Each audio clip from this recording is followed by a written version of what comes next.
American Timelines is a member of the Queen City Podcast Network, powered by Ortho Carolina. Find out more at queencitypodcastnetwork.com. So now I'm obsessed with time. Come on, tell me about the time.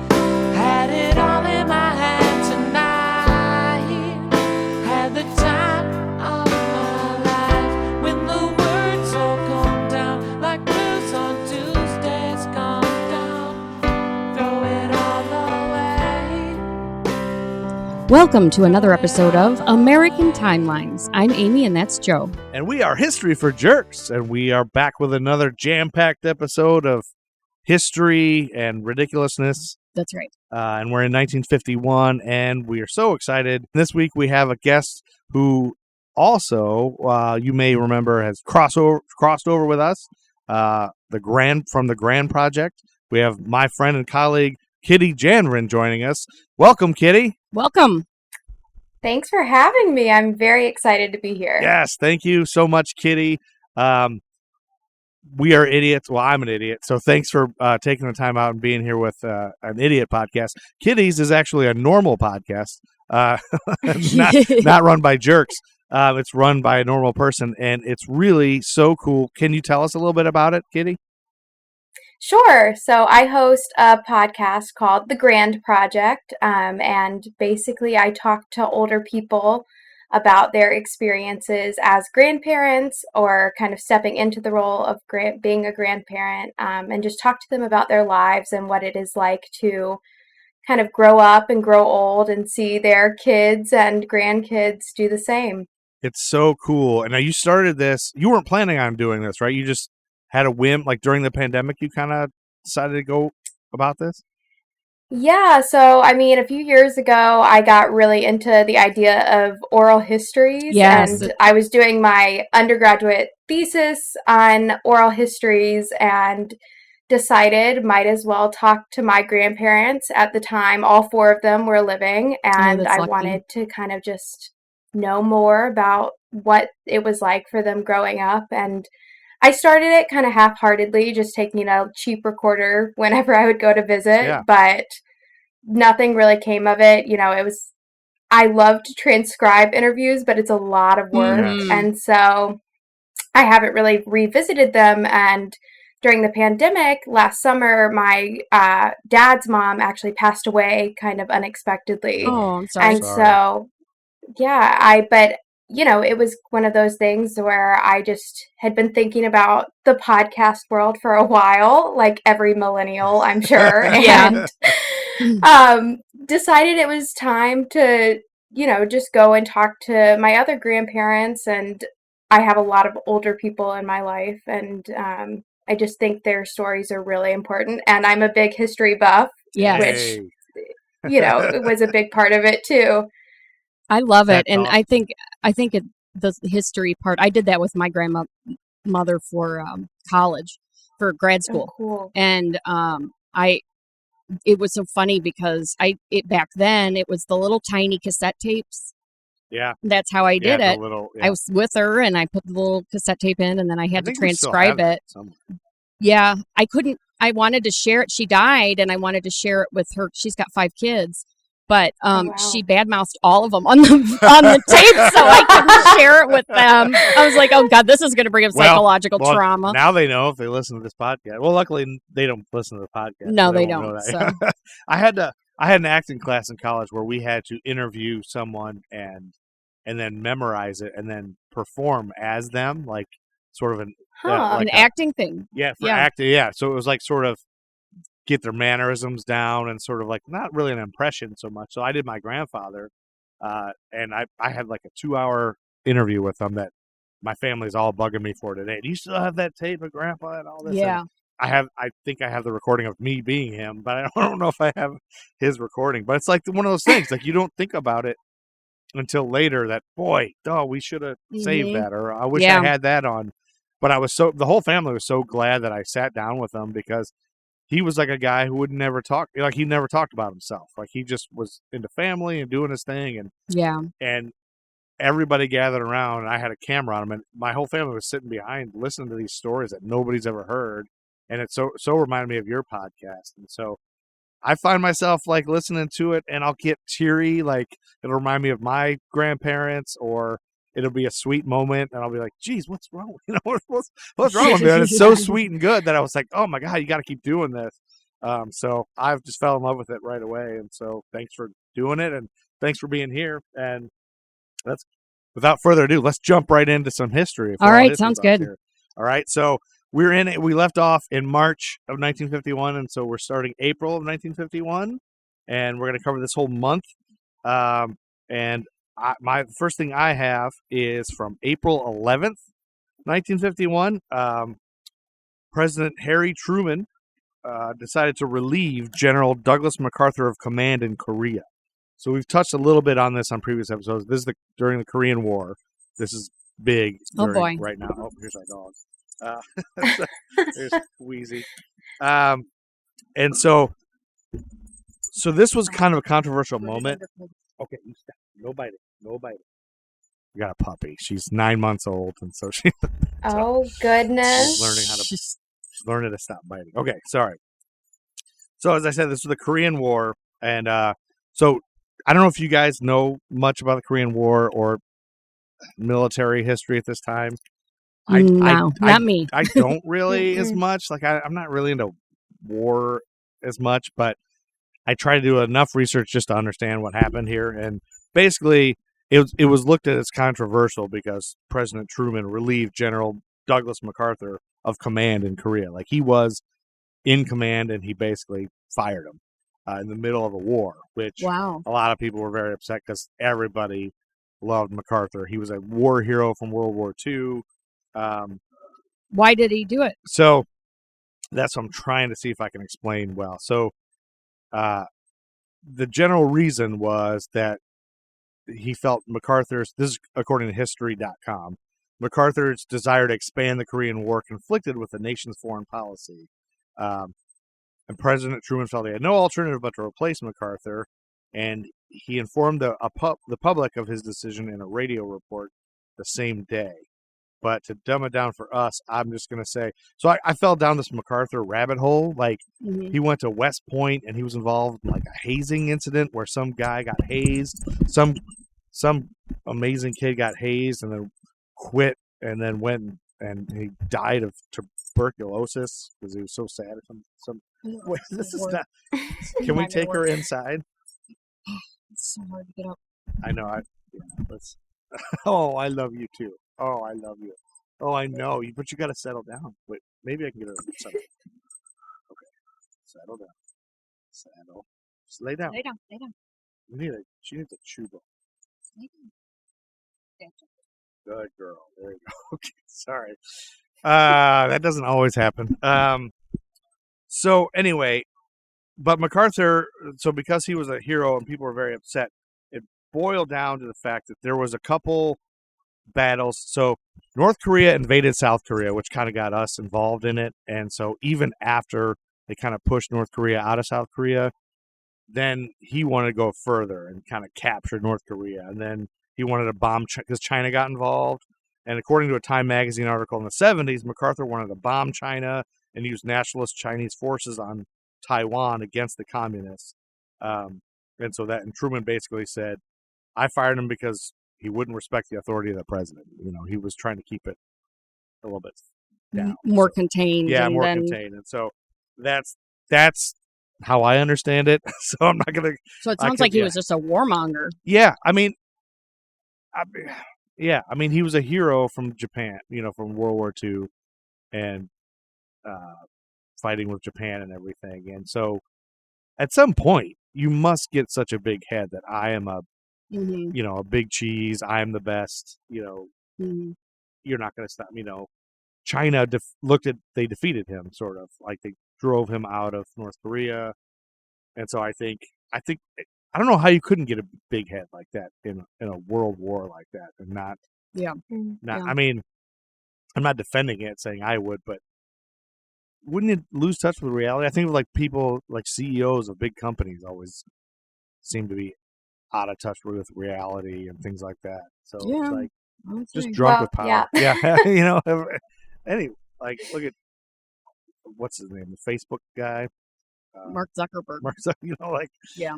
So imagine if you felt like you dominated entire other countries and were a hero, you would just. I don't think you'd stop. I don't know. Maybe not. War is a weird thing. I don't claim to understand it. But that's all I'm going to say about that. Thank God. Because there's so much about. I mean, this could just be a Korean War podcast. Except that I probably got half of that wrong. April 17th. I'm going to jump to April 17th, which was a Tuesday. And another thing that I know I don't know if Kitty cares about sports much, but I know you don't, so I'll make this brief also. New York Yankee Mickey Mantle made his debut, his first game in Major League Baseball. And he went 1 for 4. You've heard Mickey Mantle, right, ladies? Yeah, of course. Are you a big Mickey Mantle fan, Kitty? I know who he is. Yeah. I think he was an alcoholic, if I recall. I think they all were back then. Yeah. Like, if you think about old school baseball players, they're all fat white guys. Yeah. Like, they didn't have any. Anyway, he played right field for the New York Yankees, and he quickly became a star in a succession of historic names that had played for the Yankees, showing his talent both in center field and as a hitter. He would go on to become the highest-paid player in baseball by 1961 and would set a record of games played at 2,401. That would stand until 2011, when the record was broken by Derek Jeter. Oh. Yep. After retirement, Mickey opened a restaurant and sports bar on Central Park South that proved popular and remained open from 1988 to 2011. In recognition of his accomplishments, Mickey's uniform number was retired from use on June 8, 1969 on what would be known as Mickey Mantle Day. What was it? June what? June 8th, 1969 is when he would retire. But this was his debut today in 1951. Okay. So he just made his debut. Mickey Mantle, there you go. And 2 days later, on a Thursday, April 19th, 1951, was the Boston Marathon. Okay. And I know a couple times we've talked about the Boston Marathon. I think we talked about in the 60s, the first woman to ever do it. Yeah. And maybe that's all we've talked. I feel like there was another one. There was there's that person who lied and said she won it. She, that's right. Snuck into it halfway through and then won it. So those are the couple times we've touched on. So this one is a big thing too for the Boston Marathon. Less than 6 years earlier, a 14-year-old Shigeki Tanaka had watched from a nearby village as an atomic bomb crippled the city of Hiroshima on August 6, 1945. But on this day, April 19, 1951, he won the Boston Marathon. Oh, my God. Yeah. So it's pretty amazing because a lot of reasons. Number one, the 1951 Boston Marathon was only the second post-World War II athletic competition in the world that people allowed Japanese athletes in. Oh, I mean, everybody just banned Japanese athletes because of the war. Yeah. The first one was the 1951 Asian Games in New Delhi. So it was new, like a Japanese guy won it for the first time they were allowed back in it. Wow. The sad thing is this year, despite sweeping the top 3 places in the 1950 Boston Marathon, Koreans were not allowed to play. Oh, my God, you're kidding. In this marathon. Yeah, because of the Korean War. Yeah, right. And a quote from... Which is weird, because weren't we fighting with South Korea? Yeah. So why would people be prejudiced against Koreans? I mean, it's a civil war that we're in. Here's what the president of the BAA said, the Boston Athletic Association. He said that his quote was, "While American soldiers are fighting and dying in Korea, every Korean should be fighting to protect his country instead of training for marathons." Oh, my God. Walter A. Brown was the president who said that. And he said, "As long as the war continues there, we positively will not affect Korean entries for our race on April 19th. Yeah, I mean, it's so problematic in many ways now, but that's just kind of how things were. Like, there's brace yourself because the racism is rampant in this story. So back to Shigeki Tanaka. He was one of 4 Japanese runners invited to compete by Will Cloney of the Boston Athletic Association. Shigeki Tanaka was 5'4.5", 118 pounds, and he was set to enroll at Nihon University upon his return to Japan. And he was the only runner on the squad not sponsored by a corporate team. And these guys, they had no money. So they had to stop in Hawaii, San Francisco, and New York City to get to Boston. Mm. And they had to kind of stop at these fundraisers to have enough money to even get there. Oh, wow. So, and one of Tanaka's teachers told him it was important for him to learn how to eat with a knife and fork. Any slight misstep could be seized upon by the American press. And because they were just like, racist vultures then. Oh, and Tanaka said, "We had no money." He told the Boston Globe, ordinary people would donate to help us go. They'd go to these movie theaters and people would wrap money in paper and throw it on the stage, like for them to collect, I guess. And okay. he said it felt pretty strange to receive money like that, like a beggar almost. He said, "We bought sugar to bring back to Japan. That's how bad things were." Oh, Isn't that crazy? Yeah. So, in general, he said he received a warm reception in the U.S. He did say he found it a burden that the Boston Globe called me Atomic Boy in the newspaper all the time. And so when he won the event in the third fastest time in the history, 2 hours, 27 minutes, and 45 seconds. I don't know anything about marathons, if that's a good thing or not. I guess it's good. But I mean, if I had to run that distance in 2 hours, that seems like a pretty remarkable time to me. Yeah, what is a marathon? I have no idea. We looked it up one time. Yeah. It was just like, don't ask I can't me. even imagine. We talked about this on an earlier episode. Like, people's nipples bleed, like their feet, their toes are bleeding, like they can't walk. They break bones in their feet just to run a marathon. I don't get it. I don't get it. Little extreme. I think I'm in great shape because I walked 2 miles today with this dog. But anyway, so after he won, there was all these racist headlines in the papers. Jap wins grind, Lafferty second. Lafferty was the American guy they thought would win. One guy, the Globe's Jerry Nason, was the worst. Some of his excerpts from his story were things like this. Quote, Shigeki Tanaka from faraway Hiroshima, Japan. Unloading point for history's first atomic bomb is by no means radioactive. He was so far ahead of his marathon opposition yesterday afternoon that it appeared as if they feared to approach him without a Geiger counter. They called him the brown bomber from Hiroshima and things like that. And then when he was interviewed by the press afterwards, they just kept asking him questions about bombs and the war and everything. It's just like really crazy. So, and then later in 1998, Tanaka's medal was stolen.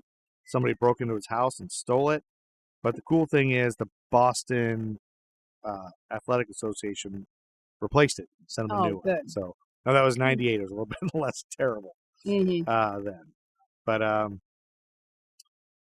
in all, between 1951 and 1969, Japan, him winning this kind of inspired other Japanese athletes. So between 51 and 69, Japan sent athletes to Boston on 10 occasions. 6 times they came away with a laurel wreath, including 1, 2, and 3 sweeps in 65 and 66.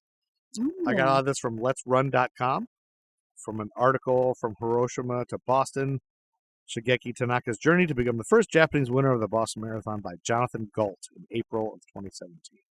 Okay. All right. That's cool. And we're getting close to you ladies' stuff too. I don't have a lot of things, but I do have a little thing we do, Kitty, that I actually, because we're on Facebook Messenger, we have a little thing that we do when I bring up somebody who was born in 1951. Amy gets very upset, but I have a theme song now, and it goes like this. Amy hates birthdays. Amy hates birthdays. Today on April 20th, 1951, Luther Vandross was born in the Bronx. All right. Luther Vandross is an important guy in history. Yeah. He was born at Bellevue Hospital in the Kips Bay neighborhood of Manhattan, New York City. He was the 4th child and 2nd son of Mary Ida Vandross and Luther Vandross Sr. His father was an upholsterer and a singer, and his mother was a nurse. Haven't you always wanted to know that? No. He was raised in Manhattan's Lower East Side in the NYCHA Alfred E. Smith public housing.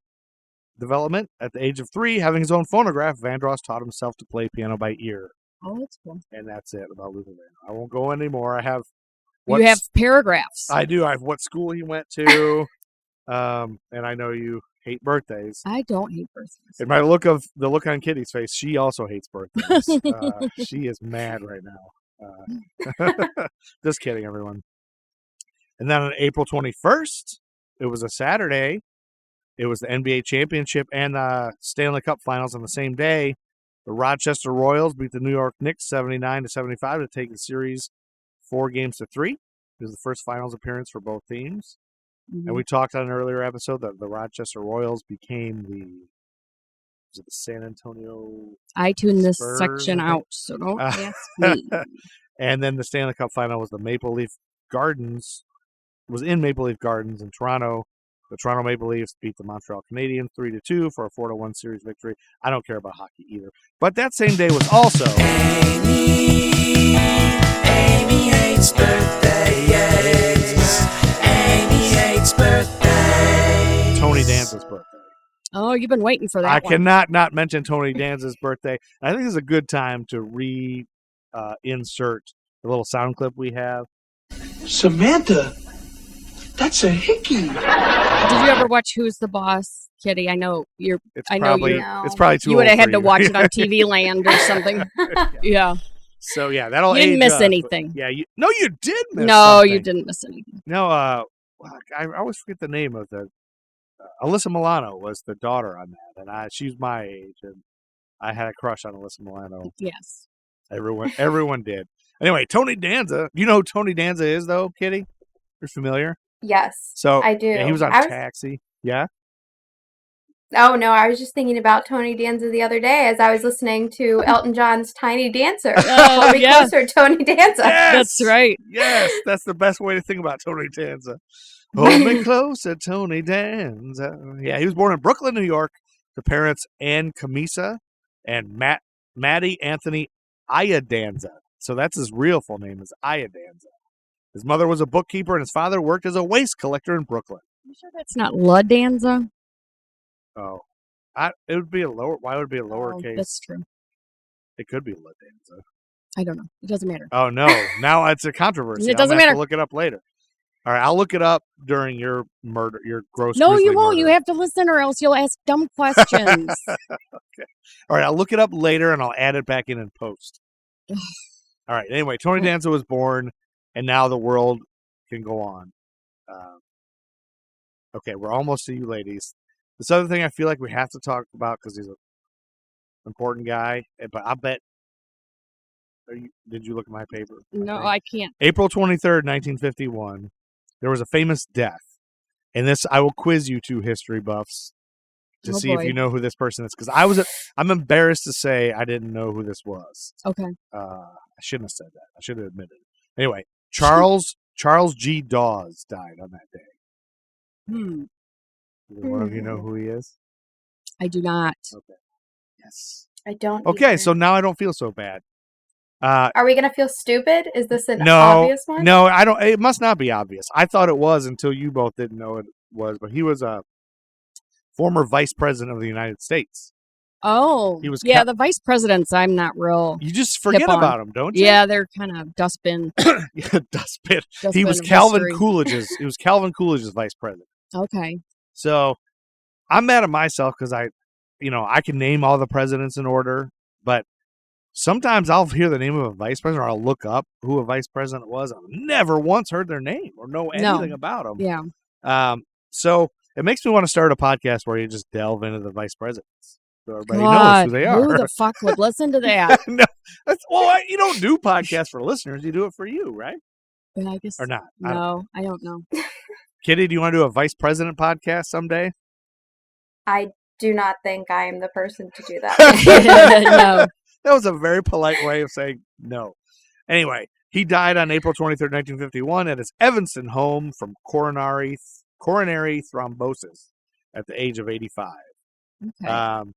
He and Calvin Coolidge, he was the vice president, and they kind of split ways and got mad at each other.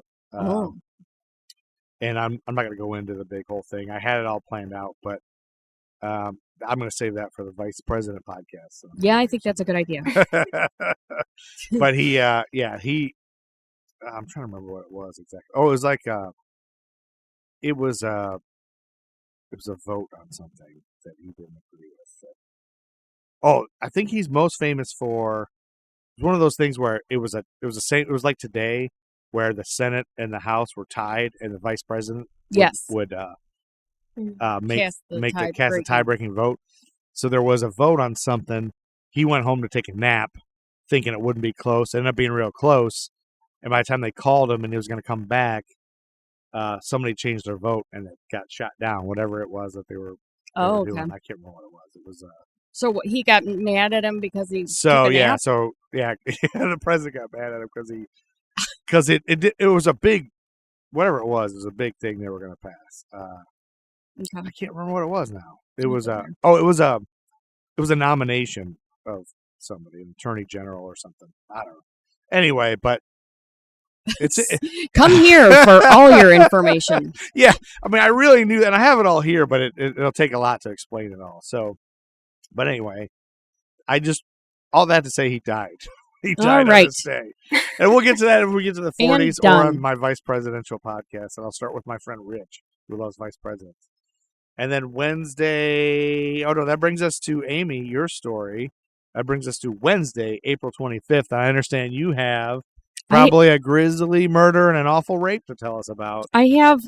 Okay, so I found a case, but as is often the case with 1950s, there was very little information. There was just like a paragraph. But it took me down a rabbit hole, and I think, I started seeing this suspect's name in a bunch of different cases. Okay. So I kind of put it all together, to try to see if we think maybe he's responsible for. Oh, so are we gonna solve this? Is this like those packages you can send Well, away it's not like for? it's not common knowledge amongst people who would know this that a lot of people think this. So we'll see. Well, I love a good rabbit hole. So I have a bunch of sources. So I won't name each one. If you want, if you just email them to me or send them to me, I'll put them in the description. Okay. All right, that sounds good. So I'm going to talk about William Henry Redmond. William Henry Redmond. Okay, Do you know who this is, Kitty? No.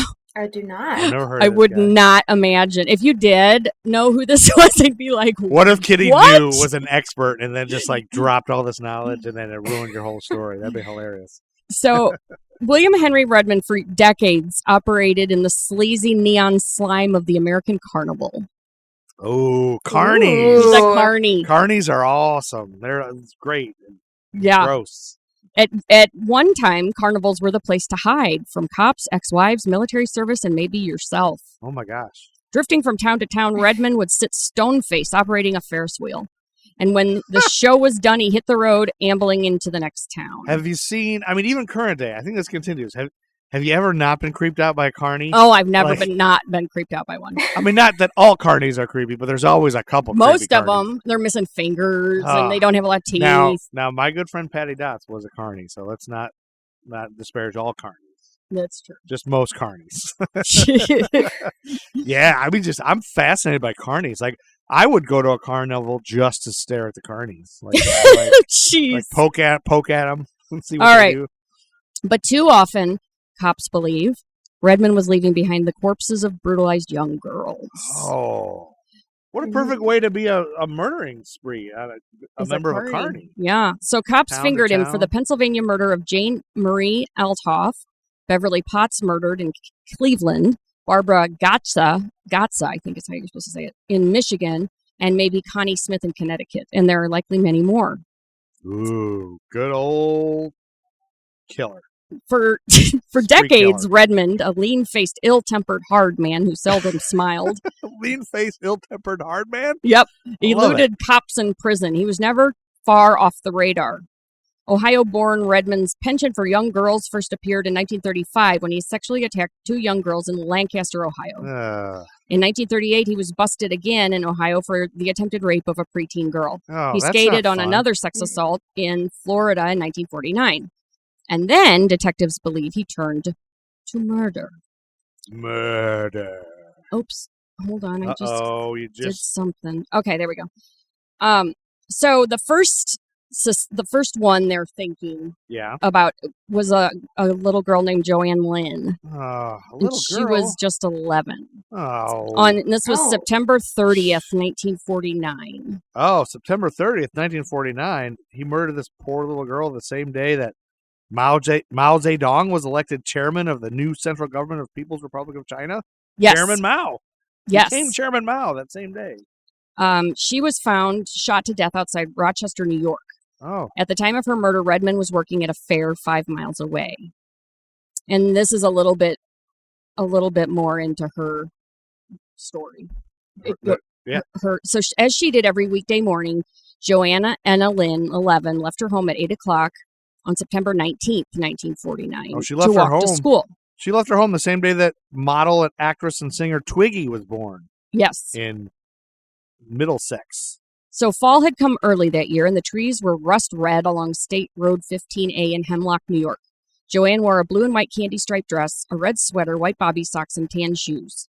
According to local reports, she was described as being 5 feet 2 inches tall and weighing 118 pounds. She'd gone barely an eighth of a mile from her home when she disappeared. 2 motorists said they saw a girl fitting her description walking toward a 1938 to 1940 gray sedan with Pennsylvania license plates. The village of Hemlock lies in the Finger Lakes region of New York. A few miles south of Rochester, in the 1940s, the area was mostly rural. Did I say it right? I think you said it as right as you've ever said rural. Rural. That's how you say it. Rural. It's rural. Rural. And you say rural for some reason. I can't say it. All right. Rural. Kitty, how do you say it? Rural. Yeah, like it rhymes with curl. Rural. Yeah. Rural? Rural. It doesn't sound right. Rural. Yeah. Rural. Not rural. All right. Anyway, when Joanne didn't return home from Hemlock Central School that afternoon, her mother contacted police. She was described as a normal, happy girl who looked forward to attending Hemlock Fair on the weekend. Poor thing. On September 19th, 14-year-old Norma Mardson was gathering butternuts 4 miles from Hemlock. 200 yards off Route 15A, she came across the body of Joanne Lynn. Such a 1950s thing to do, gathering Butternuts, yeah.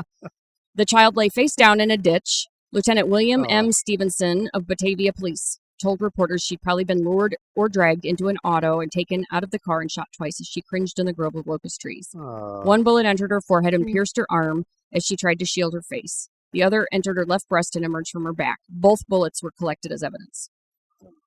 Dr. Herbert R. Brown Livingston, county pathologist, reported that there was evidence of an attempt to rape, but the act had not been completed.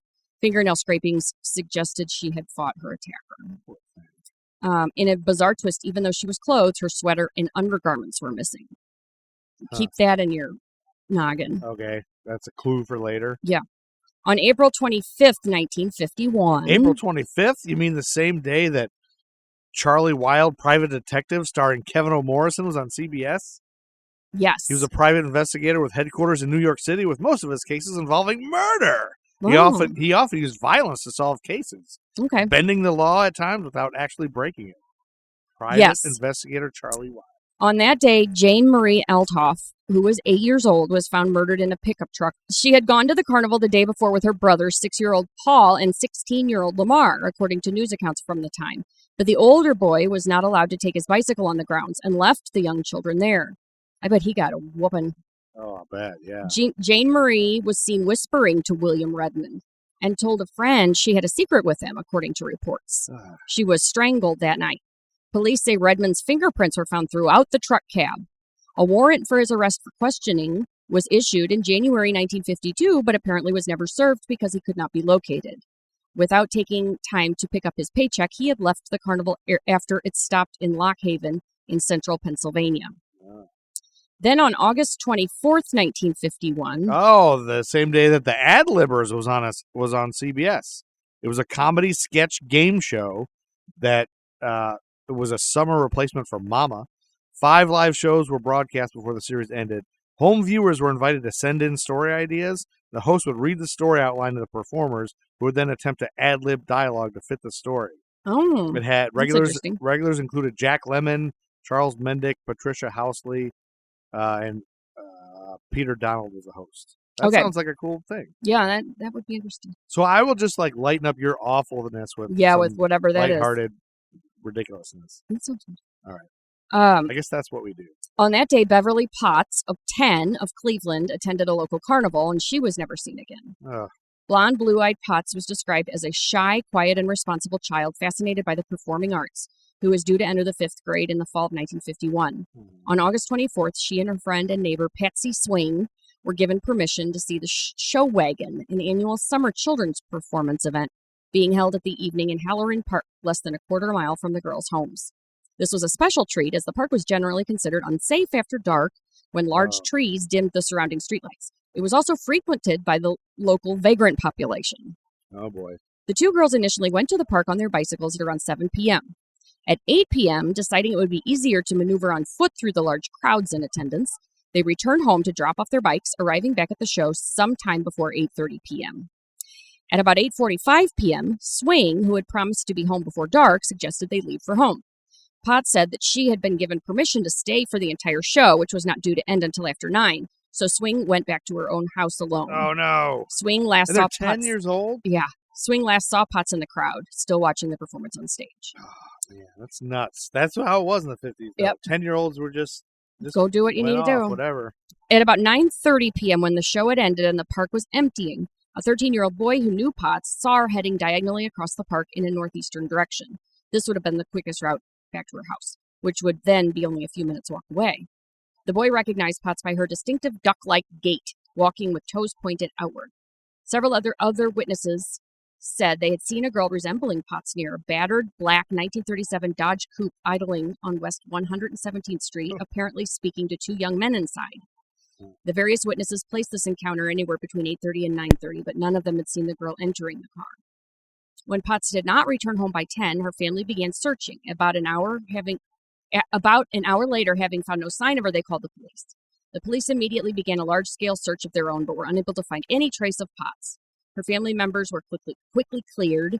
Investigators determined that her home life had been stable and by all accounts happy, and there appeared to be no reason for her to have run away. While in prison, William Redmond reportedly told a cellmate that he had killed 3 other young girls. Oh. When questioned about the Potts case in particular, he refused to make a statement one way or the other. He was in the general area at the time of Potts' disappearance and had a record of child molestation convictions dating back to 1935, which we know. However, Potts would have been considered older than his previous victims, which is the only difference. Yeah. Well, maybe she walked like a duck, so maybe that's what he liked. The duck walk. Maybe. There's one more. Connie Smith, 10, disappeared from a Connecticut YMCA camp in July 1952 and was never seen again. Cops like Redmond for this one, too. And so what did he go to prison for? Are you going to get to that? Yeah. Okay. Truck drivers were questioned in the disappearance of Connie Smith, as were traveling carnival workers and gypsies from Arkansas who camped along Route 22 and were hired out as barn painters, according to police reports. Okay. One suspect was William Henry Redmond. It was thought that Redmond may have been in the Lakeview area at the time. He passed a polygraph test, though, concerning the Connie Smith case. But we know that those aren't always... Polygraphs are bullshit. Yeah. Right? They don't prove anything? Oh, no, I lied. There's another one. Oh. 8-year-old Barbara Gotcha's body was found March 31st, 1955. Oh, March 31st, 1955. The same day that on ABC, a show called Treasury Men in Action was on. There was a squad of Treasury Department agents headed by the chief. They go after counterfeiters and other criminals who commit crimes that fall under the Treasury Department's jurisdiction. Oh my God, that sounds so boring. Sounds riveting. Yeah. So boring. It was on for like 3 years or something. I can't believe it. Yeah. Yes. That's when her body was found. She had been missing for a week, and cops determined the small child had been raped and murdered. Ugh. On that damp, bleak Thursday, when little Barbara Gotza skipped off to school and never returned, she was settled into a routine as comfortably predictable as the route her father Frank followed every day for 38 years as a Detroit mail carrier. Every morning, she dressed in her blue and white school uniform and black strapped shoes, kissed her mother goodbye, then walked the 6 blocks from her house to Assumption Grotto, one of the city's largest Catholic parishes. Huh. The second grader attended Mass, had breakfast at her desk, then began a long day of study under the watchful eyes of the nuns. Noon provided a welcome break for Barbara and her younger siblings, Gloria and Robert, who weren't allowed to watch television until Barbara came home and personally clicked it on. Then they all had lunch with Soupy Sales. But What? Soupy Sales, he was on TV. While he was on TV. Yeah. He didn't. No, he wasn't at there. their house. No. All right. But on March 24th, 1955. Oh, the same day that on CBS, the show Climax was on. Whoa. This I know, that's why I put it in here. It's not as exciting as it sounds. This was an anthology series that presented a different story and a different set of characters on each episode. Oh. It ran from 54 to 58 and featured Casino Royale of James Bond fame, which led to 2 theatrical movies of the same name. Okay. It starred William Lundigan, Art Gilmore, and Mary Costa. Do you know any of them? No. All right. Well, Climax was on. Okay. She didn't come home for lunch that day. Her mother called the school office. She hadn't shown up at school at all, she was told. Wasn't she homesick? Police issued a bulletin for the lost youngster. As darkness fell, more and more police were sent out to look for the slender brown-eyed girl in the blue snowsuit and print babushka. Garages, confessionals, garbage cans, and abandoned refrigerators were scoured. The nuns and 1,100 students at Assumption said rosaries. On Friday night, Frank Gotcha made a television appeal asking whoever had his daughter to set her free. Meanwhile, police rounded up every known pervert and contended with a flurry of tips, rumors, and hoaxes. On March 31st, the large search in local memory ended when a railroad worker came across Barbara's body wrapped inside an army blanket. She had been raped, strangled, stabbed, and then discarded at an Oakland County dump site, 25 miles from her home. Friends and relatives were interviewed and cleared. One boy said he spoke to Barbara at the corner of Lyndhurst and Grotto, 4 blocks from school. She told him she was waiting for a friend. A neighborhood girl said she saw somebody being pulled into a car. 2 witnesses reported seeing a 1954 green Hudson at a gas station 10 miles at 10 Mile and Grospect that morning. The driver was described as a 40 to 45-year-old man, about 5 foot 6 inches and 150 pounds.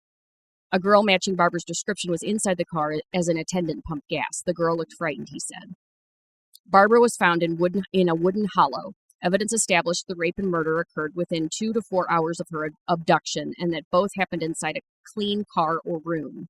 Police focused on 3 clues found at the crime scene: the blood-stained army blanket, footprints made by large shoes, and fresh tire tracks leading from 50 feet beyond Barbara's body to the rutted dirt lane that connected to Halstead. After the body was found, a half-dozen witnesses came forward with a new clue. All said that on the day of her abduction, they spotted a new Buick with a cream-colored top parked at the dump site between 10:30 and 11. The trunk was open, though they saw nobody around. Someone said the car was green, others said maroon. Another person reported seeing a tall, thin man in the area at about the same time. But ultimately, no one was charged with the murder, although VICAP did identify Redmond years later. So what happened to him is he moved to Grand Island, Nebraska in 1962. So he kind of took off, right? So when he was done with the carnival? Yeah. At this point? Yeah. And then he seemed to fall off the radar after 1962. Yeah. But one Philadelphia detective who was handed the Jane Marie Altoff homicide file was stunned how Redmond's name jumped out. And then other cold case cops got interested really fast, too, in connecting all of these together. So he was finally arrested in 1988. What? He And- was arrested? Wow. And he was charged in the 88? Altoff murder. Holy shit, that's a long time. But the thing was, detectives had zeroed in on him the day after the child's murder. They had this guy the day after it happened, and they let him go. Her school friend Robert Price told the Associated Press in the early 90s, but they finally got him. And then Redmond started blabbing. Jane Marie had bothered him for more rides on the Ferris wheel, and he smothered her to shut her up, is what he said. Cops had issued an arrest warrant for Redmond just months later in early 1952, but he could not be found, which we already said. Yeah. He was arrested at his Grand Island home and extradited to Pennsylvania in 1988. Inside his grim abode, cops found a treasure trove of soiled panties, the kind young girls would wear.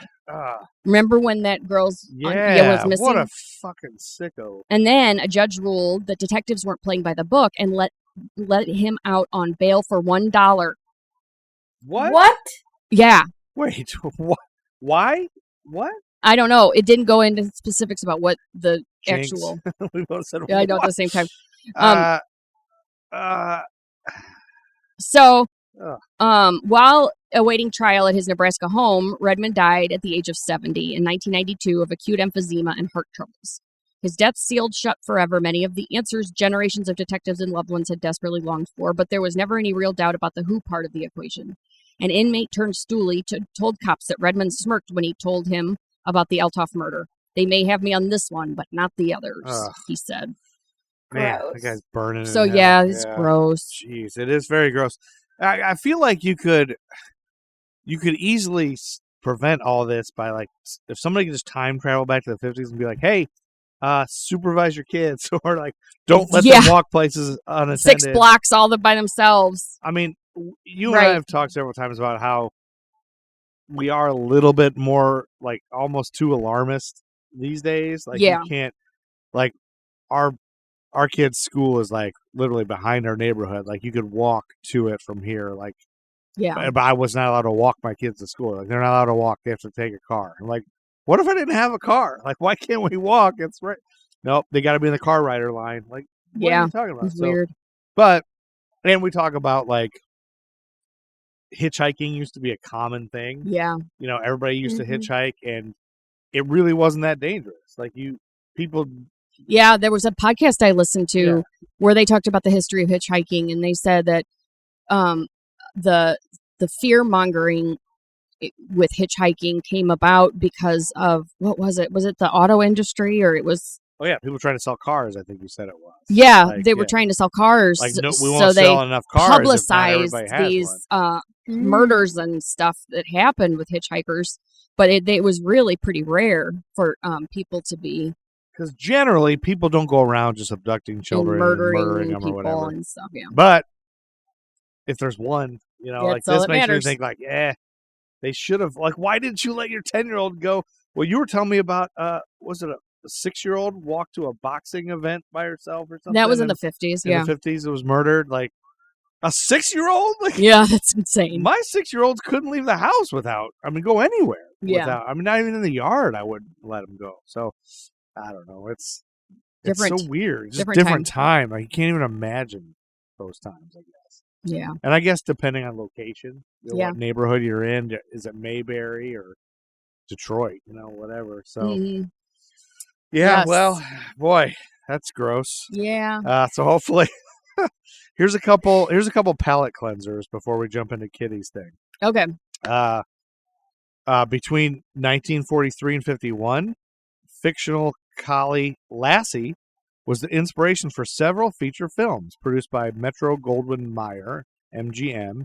With completion of the 7th film in 1951, MGM planned no further films for the Lassie character or Pal, the male dog actor who played Lassie. So on April 26th, in lieu of the $40,000 back pay owed him by MGM, Pal's owner and trainer Rudd Weatherwax, how's that for a cool name? Yeah, that's a good Rudd one. Weatherwax, he was given all rights to the Lassie trademark and the name. So Weatherwax and Pal, appearing as Lassie, began to perform at county fairs, carnivals, rodeos, hopefully not the same carnival as that guy, and other venues. They would eventually make the TV series in 1954 that ran for like 17 years or something. So getting the rights was very beneficial for him. So that was kind of just a thing that happened in 51. And then guitarist of Kiss, Ace Fraley, was born on April 27th. Okay. I won't go into Ace Frehley's backstory. Thank you. I'll save that for my vice president and Kiss podcast. members podcast. But that'll bring us to April 29th, and Kitty's going to close us out this week with a story. So Kitty, take it away. April 29th, right? That's your date? Yeah, I had April 6th as the premiere. Oh, but whoops. Oh, boy, you really goofed up. I thought it was April 29th, so I might have to... It was hard to nail down, I will say that. Like, all of my really reputable sources just said April 1951. Okay. So, in April 1951, we get TheThing from Another World. Ooh, sci-fi movie, right? Oh, cool. Yes.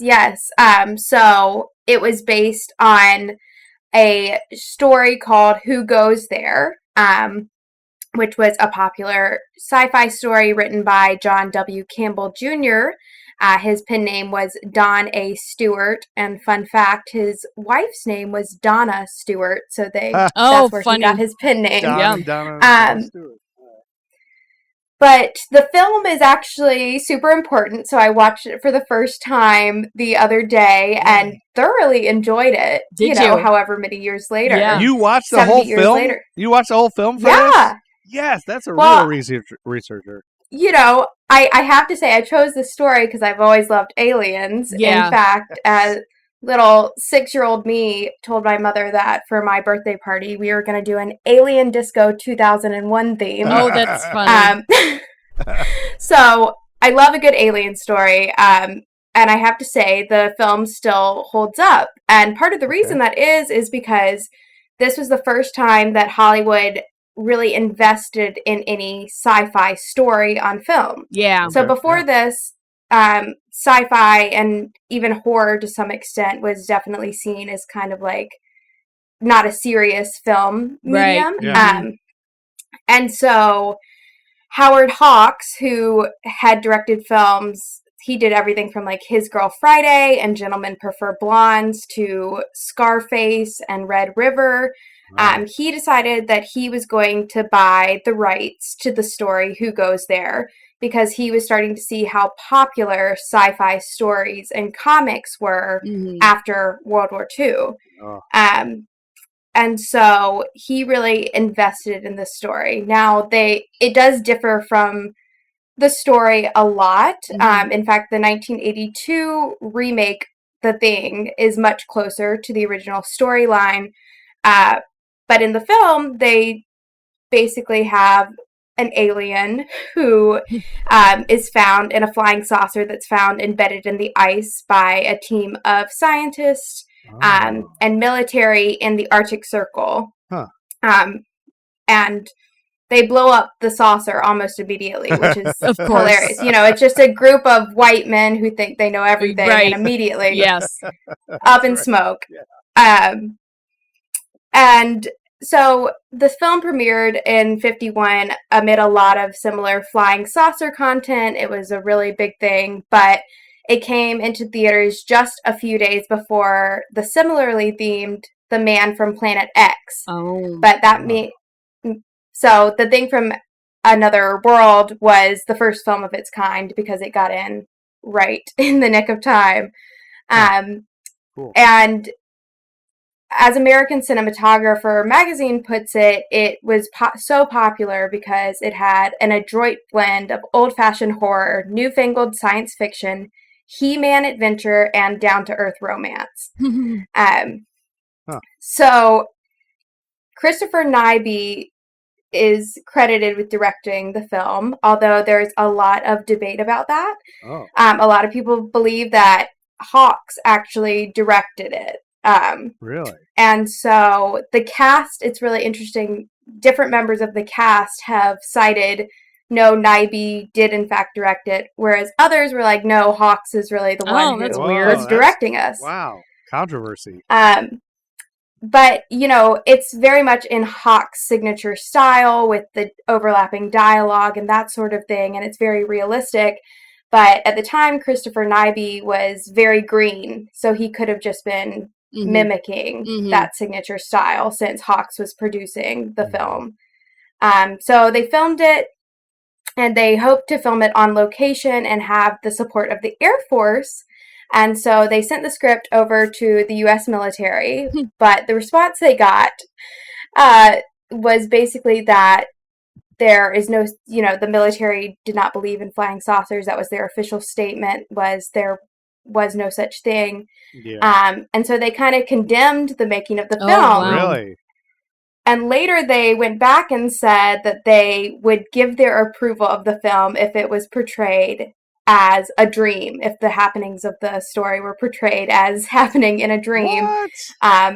But of course, that was a no-go for the film team because it would have discounted everything. So I'm glad they just went ahead. I'm glad they didn't budge on that. That's cool.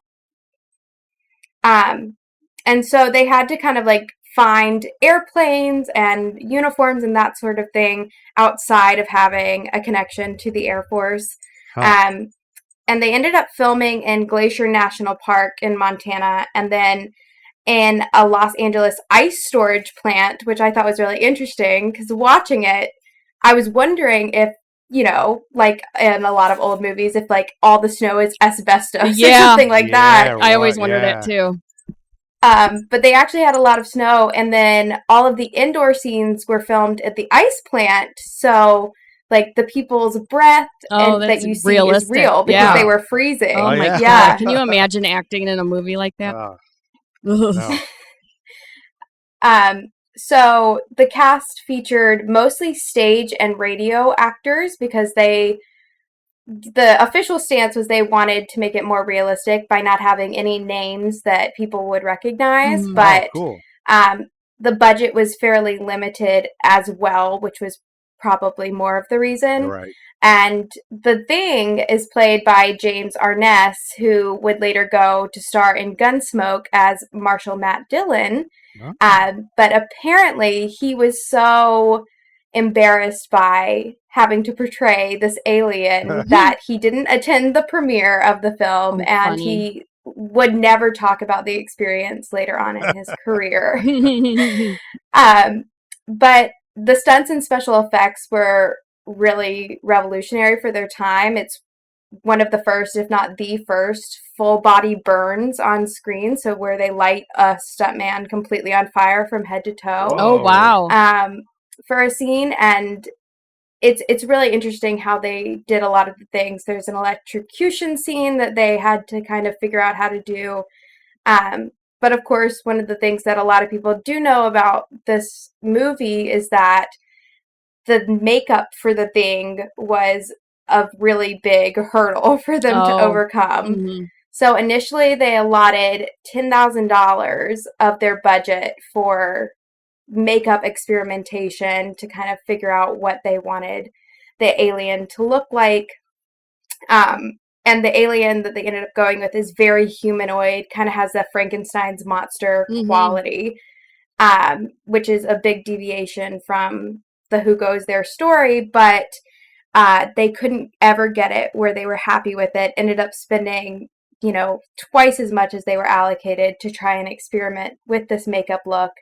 And eventually they kind of pulled a Jaws sort of thing where they just cut all of the close-up scenes of the Thing. So when it was released, they actually included notes for film houses that any scene that included the Thing should be toned down, out of focus, or darkened so that the audience in 1951 actually never saw anything more than an outline or kind of an out of focus image of what the extraterrestrial looks like. But now if you watch the film, all of those notes have been disregarded. Yeah. So you do get Arness in his makeup and you can see a clearer image of him.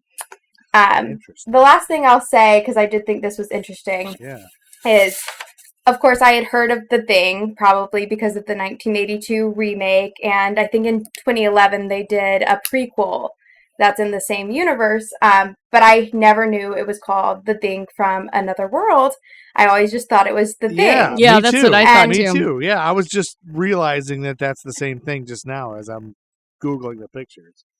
Yeah, and originally the production company did have it titled simply The Thing. Yeah. But in the months leading up to the film's release, a very popular song called The Thing came out. And so they had to add that little extra part at the end. And then in all of their marketing materials, there's a statement in many of them that accompanies it that says, "This photo play is in no way associated with the popular song of the same title." They had to differentiate. So I thought that was very interesting. But of course, this has inspired a lot of our more modern sci-fi directors and writers and that sort of thing. And I have to say that the screenplay is really funny. Like the comedy they include it still holds up. Really? I thoroughly enjoyed it. You did. Where did you watch it? If you don't, like, remember? You can get it from Amazon Prime for $2.99. Okay, so you didn't find it free anywhere. No, I didn't look that hard, but Yeah, I'm one of these, like, I'm just like, I'll wait till it's free unless I really, really want to watch it. But now that you've done a good job of selling this, because I really kind of want to watch it now, especially that you say it holds up, because a lot of movies from this time do not hold up. I mean, the special effects are you cheap by today's standards, Right. of course, but in terms of the dialogue, I was really impressed, especially for a sci-fi movie, but I guess that goes back to why it was so revolutionary for the time. Yeah. Mm-hmm. It didn't have that stylized kind of speech like the 40s, the 30s and 40s, you mean? Yeah, and I mean, it's just like the jokes that are written in like made me laugh, and the romance is really realistic. It's not overly cheesy, I guess you would say. They kind of have a nice banter that still holds up, I think, to a modern audience today. Well, that's good, and I would think that nowadays, like, I've been watching older movies, like the best picture movies and everything. Now it's rare to find a movie of this time that isn't either misogynistic or racist or like all these problematic things. It's definitely misogynistic. It's just a bunch of white men running around trying to destroy this thing from another planet. Right. But I guess, I enjoyed it for what it is. And you see a lot of where we're drawing from in later sci-fi and horror movies. Yeah. I was not aware of you said there was a 2008 sequel or something, or I think that's like a 2011. Yeah, but I think it's actually like technically a prequel to what we get in the 1982 film. Okay, which is a remake. Oh, an 82. Yeah, I didn't know there was an 82 film. That was the remake. Mm-hmm. The other one was a prequel. Okay, I didn't know. I don't know much about The Thing, and I never did, but now I do a little bit. Yeah, thank you. Great job. They should really pay you. Whoever's still making money on this, Amazon Prime should hire you as their go-to person. Thanks, Kitty. That was awesome. Man, I really want to watch that. Don't you? Mm-hmm. That's really good. This was really cool. Yep. This is like a pretty good, succinct episode, I think. Like, you guys. Absolutely. Yeah, those were, even though that was the child killing and raping, but it was still, I think what I liked about it was that it's like just victim after victim. It was just like quick, and it's a Carny. Yeah. So the Carny factor helps. But anyway, thank you guys both. This was great. Thank you. Yeah, you guys are great ladies. And History for Dicks. Thanks for listening, you at home, and please like, rate, review, subscribe, and please check out the Grand Project. You got any episodes coming up that we should be excited about, Kitty? We're on a little bit of a hiatus right now, but we just got our website up, so you can check out all the past episodes there or wherever you get your podcasts. Yes, the Grand Project really is really, really worth your time.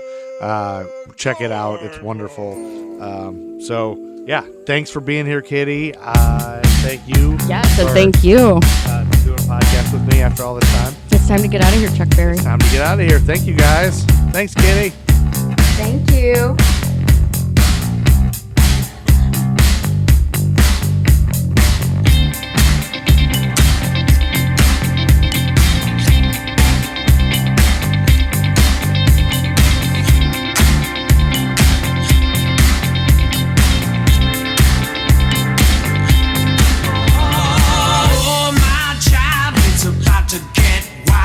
You been down on the streets today? Say, yeah, now, baby, it's about to get crazy. Everybody's got something to say.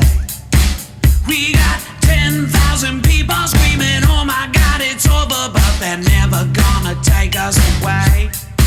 So you better get believing there's a brand new feeling. If you're asking, I say stay awake, stay awake. I know you feel it on the inside. Baby, it's dying to get out. So if you feel it on the inside, scream and shout. Scream and shout. Na, na, na, na, na, stay away. American Timelines is a member of the Queen City Podcast Network, powered by Ortho Carolina.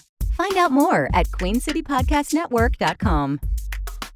Make me some cookies, bitch. Thank you. Love you.